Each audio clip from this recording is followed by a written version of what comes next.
There's a special kind of moment in a game when you make a choice, sit back, and wonder if you've just rewritten the entire universe, or if you've simply annoyed a shopkeeper. That is the kind of energy The Outer Worlds 2 runs on, and it hits you almost immediately. Conversations twist, outcomes shift, and even the dumbest choice can become the most entertaining one you make all day. I'll start by breaking down what you can expect from the game mechanics, or you can skip ahead to my final thoughts and ratings. For now, the real question is simple. How much chaos can one player stir up before the galaxy gets tired of them?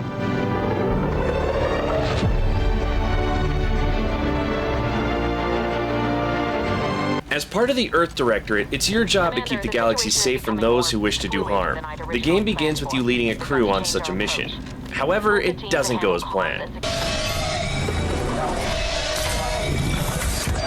An accident causes chaos, separates you from your crew, and leaves you drifting in space until you're rescued and tasked with a mission of vengeance and salvation.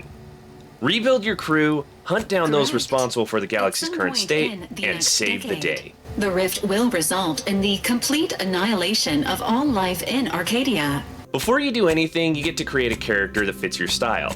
After finishing the looks, you can choose a backstory, some main skills, and a flaw. The first part of the game provides a perfect testing ground for your creation, offering situations to try out your skills. After that, you get one chance to make any adjustments before your actual gameplay begins. This is to ensure no unexpected changes have occurred regarding your abilities, Commander. The skills and flaws you acquire will determine how you progress through the game. Certain options, such as conversational choices and world interactions, will be locked behind specific requirements. As you level up and allocate points to your skills, they will boost damage, give better sales prices, increase defense, or improve the fighting styles that utilize them. Flaws are a double-edged sword that unlock after performing a certain number of actions. They can significantly benefit one aspect of gameplay, while being equally harmful in another. Fortunately, you have the choice to deny a flaw from taking effect when it unlocks, so you're not forced to play with too many handicaps. With all the differences involved in skill progression and the paths you might take, there are many ways to solve a single problem. Some situations can only be solved with a specific skill level or perk, but more often than not, you can find an alternative solution nearby. Regarding the main story, you won't soft lock yourself out of progression. However, some paths may be blocked depending on the options you choose.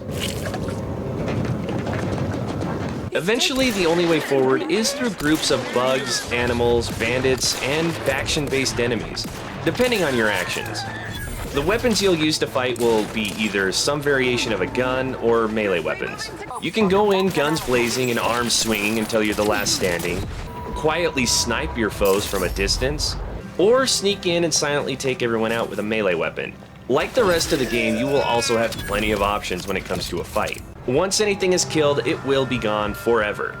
Your enemies will never respawn, providing a finite amount of experience and combat in a given area. As the game progresses and you meet more and more people, you'll eventually encounter some who want to join you in your quest. Each time you leave your ship to explore a planet, you can choose up to 2 companions to take with you.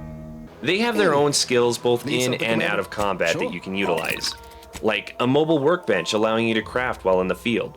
Some companions will also be very helpful depending on the person you're talking to, chiming in and influencing the outcome. Don't worry, Commander. I got this one. You'll find small bouts of mature language and conversations, but the majority of mature content in this game comes during combat. Slowly at first, enemies can explode, sending all of their body parts flying around. Head, arms, and legs could pop down close to the death site or fly off an unnatural distance. As your power grows stronger, so do the chances of a limb explosion when you fight. I would love to hear any thoughts or questions you have about the game or my review, so please leave me a message in the comments below. While you do that, let's move on to my final thoughts and ratings. I never finished the first Outer Worlds, but I spent a lot of time with it, and this game feels quite similar. There have been some tweaks to skills and gear, but overall it felt very much the same. There are major choices on planets as you follow the main story, affecting everyone and how much factions like me. Mostly talking with some combat in between, and enemies that, once defeated, never respawn.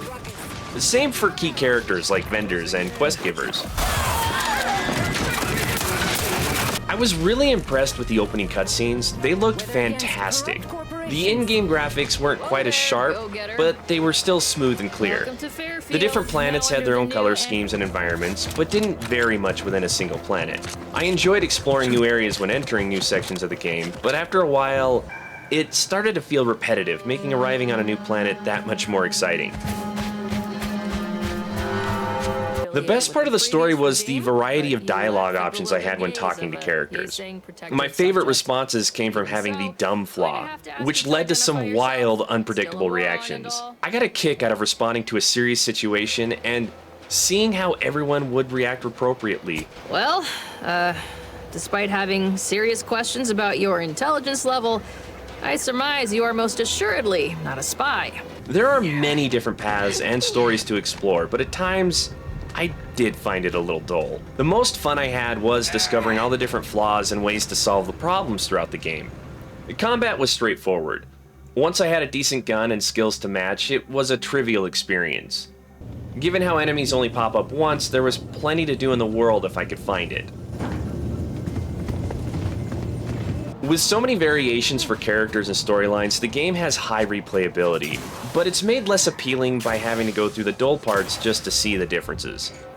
I've played over 20 hours and I'm still going, but it's starting to feel very repetitive. I've enjoyed most of it so far, especially the hilarious reactions with the dumb flaw, but there's a lot of conversations and not enough combat to balance it out. And when I start to get tired of traveling and hunting for items on a planet I've already explored, there's not much to keep me engaged on the long journeys. It picks up again when I reach a new planet, but checking everything before moving on takes a toll on my overall enjoyment. The same thing happened with the first game. I enjoyed it at first, but gave up before finishing. Outer Worlds 2 begins strongly and offers plenty to enjoy, but gradually it begins to feel like, been there, done that, what's the point? So with that, I'd like to lay out the numbers, rate this game, and place it on a shelf. The visuals are good, cutscenes are amazing, and in-game aren't half bad. It's getting a 4. The story is a typical tale of vengeance with any number of smaller stories layered throughout. Great work, but doesn't leave me hungry for more. That's a 3. Calm down. You know well would not have been necessary had you completed your task in a timely manner. The gameplay is impressive between all of the possible options. There are way more than one way to skin that cat. It's getting another 4. High replayability in terms of choices to be made, but the fun doesn't last, making it hard to get back into. That's a 2. It was fun with small sections of boredom to wade through. A lot of laughs. I'm giving it a 3. Earning Outer Worlds 2 an average score of 3.2 out of 5. Placing it on my top shelf. It's a great game, almost like a less gritty and serious Fallout. I just have a hard time keeping myself engaged throughout the entirety of it. If you loved the first game, you will enjoy experiencing this one. If you've never played it, I'd recommend checking it out first. It's not necessary for the story of this, but it will give you a better idea of how the universe works and the people who survive within. However, if you don't think you'd like anything about Outer Worlds, feel free to check out some of the other games I reviewed. Somewhere in those lists to your left will be exactly what you're looking for. I'm sure of it.